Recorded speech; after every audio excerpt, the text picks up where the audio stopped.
Post එක දැම්මා. ඔයාලට මොනවද වැරදියට ඇහෙන්නේ සින්ද කියලා. හරිද? මේ මං දැම්මේ මේ මට ඇහෙන්නේ සිරිය අම්මා සාරා මේ ගේරි හද මෝරා කියලා. හරිද? මේකේ තියෙනවා කමෙන්ට් එකක්. හොඳේ.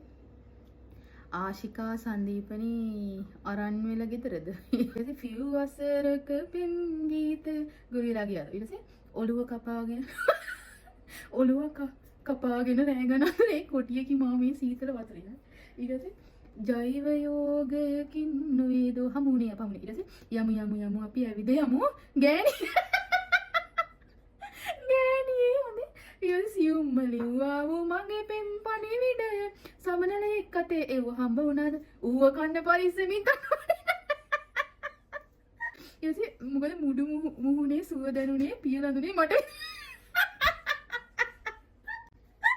අනේ මට සමන් පල්ලි යන්නේ සඳේ රැස් කරේ.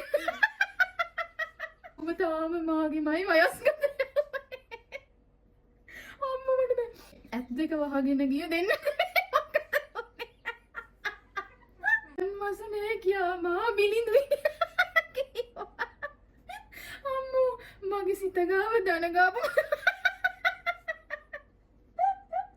අම්මෝ මම්මී කමෙන්ට් එක මට කියලා පන්න නෑ දෙයනේ. ඊට පස්සේ ඇහෙන්න කමෙන්ට් එනවා.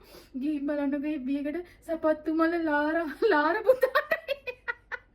ලාර පුතාට මතකේ අතරදී ගමනේ ගිමන් ජෝ.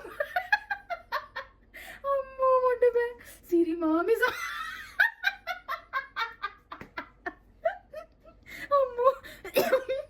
ඉරස්තරකින්දර මට ඇහෙන්නේ මේ ගෙම්බි හදම.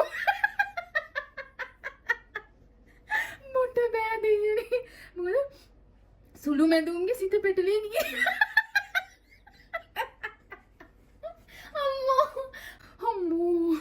හක්කත් විතර ඉනා වෙලා